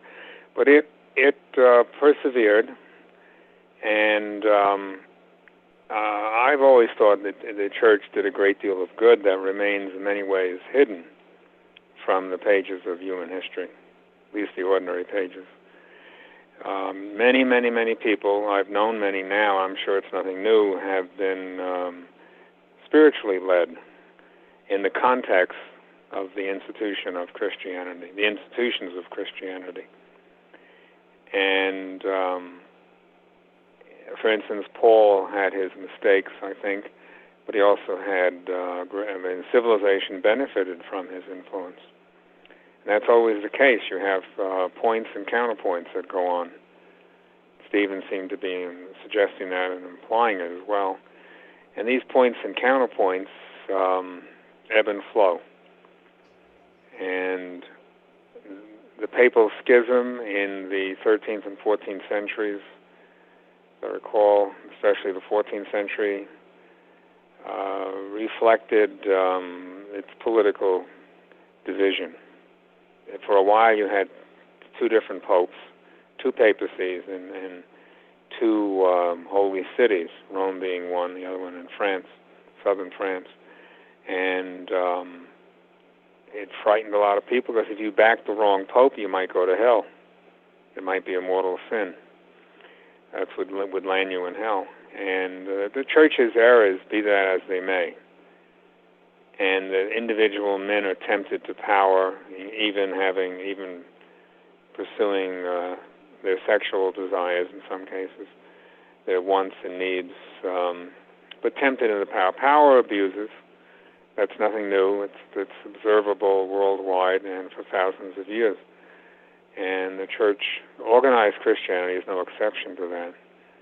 But that doesn't mean it hasn't benefited people, notwithstanding. And I don't think that's been emphasized enough, in my opinion. That should be emphasized more. I've known too many people to be spiritually at peace in the context of the Catholic Church and the Protestant, some of the Protestant sects, and the Russian Orthodox. I'm familiar with some believers in the Russian Orthodox tradition. They do acquire a sense of real peace. That's also that's a counterpoint to this, to the corrupting influences of human power. They're men. They do what men do. And curiously, though, for 2,000 years, Christianity has grown. It's a lot more people identify Christianity today than any other religious tradition. About 2 billion. The Hindus and Muslims would be next. How do we explain that? I don't think it's explainable by a study of their political history and their doctrinaire declarations only. There is a spiritual content to it. The book alludes to that. There's a channel. Water needs a channel to flow. But there's also, I suspect, something else. There's a lot of potential in the destiny of the church that its history doesn't necessarily reveal yet. Charles, thank you. I would now like to turn to Bob, and your two predecessors, Stephen first and now Charles, have talked about circumstances of relative disorder in a political sense, wherein they believed there at least may be some argument that in the early years of the assertion of civil authority by the popes of that day, there was a gap to be filled.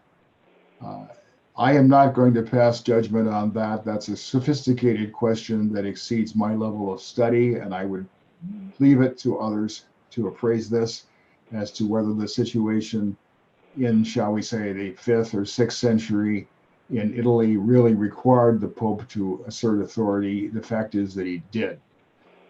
My question to you, Bob, has to do with the subsequent centuries.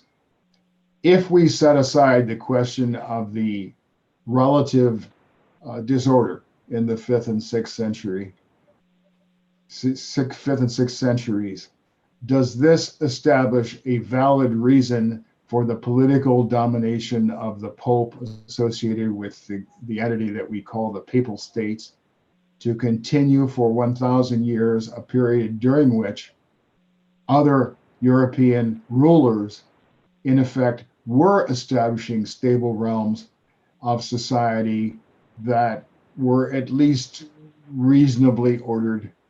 I will admit that in many locations in the Middle Ages, the power of the central ruler was limited by the authority of local lords. But my question to you is whether the issue of a possible civil emergency in the 5th and 6th centuries justified or could be argued to justify the continued existence of this political function on the part of a spiritual leader that lasted just over 1,000 years. Wow. Okay, I have to approach this from my thinking of the Master Seraphim and a little bit about what Charles and Steve both said, where this was evolutionarily necessary. I think they both used the word necessary. I know, Steve, you used the word counterfactual. I don't know if you used the word, I know Charles did. So Neil, to try and address where you took the question was, you know, if we look in the long term of this history, and if I approach it from thinking like a Master Seraphim, I know that's hard to do. They do work through the reservists, and if I thought about the Master Seraphim in the 5th century, would they? I asked myself, would they aid and abet through the reservists if that was necessary, or through their functions of project promoters, ideational clearinghouses, and mind focalizers? Do they see the long term? I'm sure they do, that the Gutenberg press will eventually be developed, but they could see that that wasn't going to take, just a few hundred years. That was going to take 1,000 years, because it didn't happen until the 14th century, 1500s. So I kind of approached the thought of that this was not only a necessary interplay, because you did force me to go back and do an awful lot of reading about the history, and realizing that the Papal States were territories on the Italian peninsula under direct sovereign and rule of the Pope from the 8th century to 1870. Lots of situations caused the Italy to take it back, and then the Papal States were annexed. So I sense that that my thought about this, and I think I'm answering your question in the way that you asked it, is that this was a necessary and important interplay that needed to occur evolutionally. Obviously, things are going to happen in a chaotic sense, as you brought up, that would preserve and immortalize those things in Christianity, as they say in paper one, as the Midway Commission says in 196.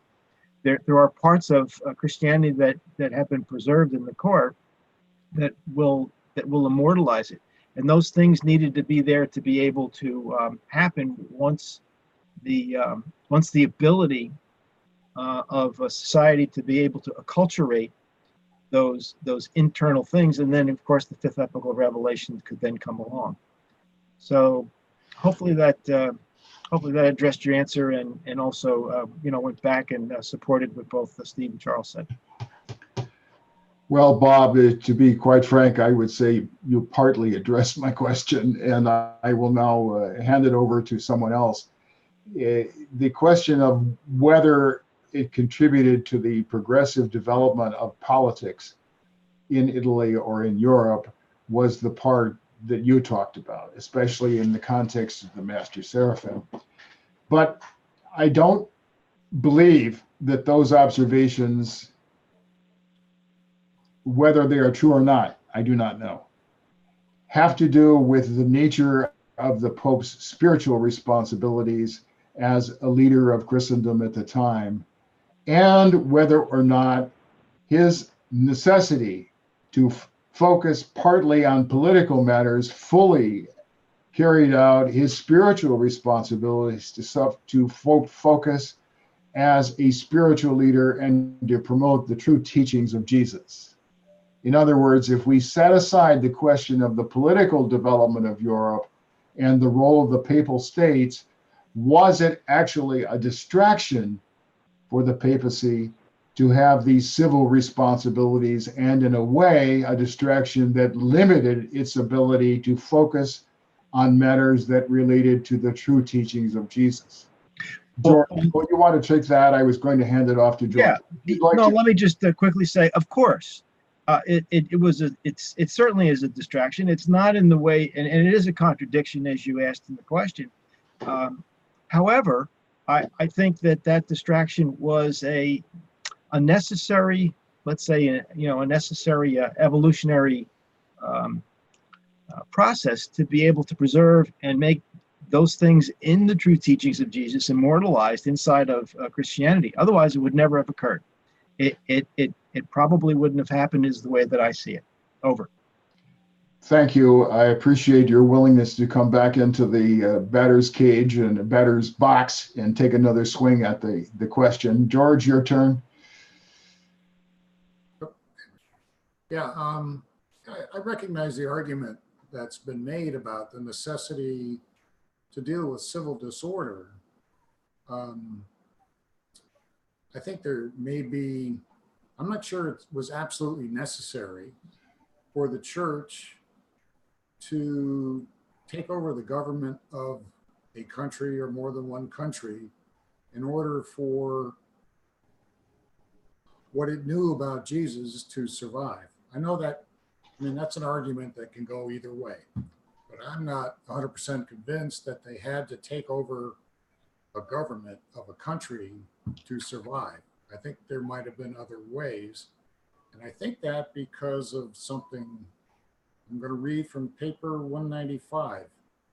It's in section 10. In the previous paragraph, they say, we recognize Christianity has done a lot of good and so on and so forth. But in this paragraph, they say, but there is no excuse for the involvement of the church in commerce and politics. Such unholy alliances are a flagrant betrayal of the master.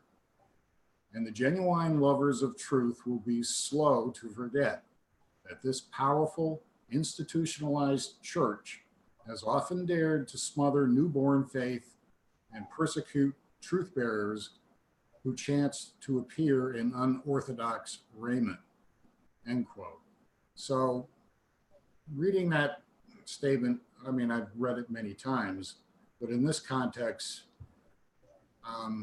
it makes me lean in the direction that I'm not sure it was. The characterization of the church's involvement in government and running the government, the Midwayers consider that an unholy alliance, which is pretty strong language from my point of view. Thank you, George. I personally sympathize with almost everything you've said. In substance, everything. The choice of vocabulary would probably involve some slight variations in the way I would express myself, but I think you focused on a very important element as a consideration to bear in mind. Marvin, I'd like to turn to you because we are now at the 2-hour mark, given that we did not fulfill the timeline of starting promptly. And I'm aware of a desire to try to operate on a 2-hour basis. I have noticed, by the way, Marvin, that when I recognize you early in the discussion and you have an opportunity to listen to what everyone else says, you frequently request that I come back to you so that you can pile on or add countervailing thoughts or whatever you may want to say. So in this case, I'm recognizing you at the end of the series, and I suspect that you will not have any countervailing thoughts in which you might wish to contradict yourself. So it's your turn, sir. Before I share any thoughts, I don't know if you saw Stephen had raised his hand, so he had a comment. Fine. I did not notice that. I'm sorry. I apologize to Stephen for not noticing his request, and I will turn to him immediately after you finish yours. Okay. Or he can go first and I can finish. I'm okay either way. Whatever your preference to. Go ahead, Marvin. Okay. My assumption as regards the leadership of the Catholic hierarchy in those times is that in terms of their motivational picture, what was moving them, what they wanted, what they were trying to accomplish, as in any human situation, especially these complex ones, their motivation was multi-layered and complex. I'd like to think they had spiritually pure motivations of wanting to be of service for the benefit of the growth of the Christian enterprise, and that they thought they were trying to do the best they could to prosecute their mission, their sense of calling. I also think some of them were power motivated and selfishly motivated, at least partially. And then part of their motivation might have been just pragmatic. How do we do the best job given what we've been handed? And we enjoy being in a position of power. So it could be quite a subtle and in some senses contradictory mixture of motivations that resulted in the actions that they took. So I'll make that observation. The other observation I'll make is, in addition to what was going on in these men's minds, there were no women, notably. In addition to what was going on in their minds and the actions they took. Excuse me, Marvin, are you implying that there were no women in the men's minds? No. I rather doubt that. No, it's simply no women in the ranks of those who were making decisions. But in addition to that factor, their mixed motivations, those in power, the Pope among them, prime among them probably. The Orange Book says that the Most High's rule in the kingdoms of man. The implication being that the higher celestials have their agenda and their plan and their purposes, and they are prosecuting their plans and their purposes. And they take a look at the human picture that they are handed, that is developing, including with that dramatic mixture of motivations oftentimes. And I'm certain that they are looking to prosecute their mission to the best possible way, given the material and the situations they have to work with. And I think it's entirely within the realm of possibility that they'll take a leader who is selfishly motivated and try to tweak and turn them and move them in directions that inadvertently support their longer term purposes. And in that regard, some of what we've talked about, where there was a need for stability in society, and the church was providing it in the midst of the flux of many other institutions. I don't pretend to know what the Most High's intentions and plans were, but I'm quite certain that they were prosecuting their intentions. And so some of what may have transpired was a mixture of celestial intention and design, as well as human motivation and design. So I'll just leave it at that. Thank you. I suppose I could make a pun on the word prosecuting and state that none of these people who were prosecuted were ever brought into court, but I will refrain from making that remark and instead will turn to Stephen. Just very briefly, I wanted to make an important distinction between what I said and what Charles said. I did not say that the development of the church was historically necessary. I said it can be historically explainable, and those are two very different things. I'm not sure I believe that anything in human history is necessary, given the function of free will. So I would definitely stay away from the term historically necessary.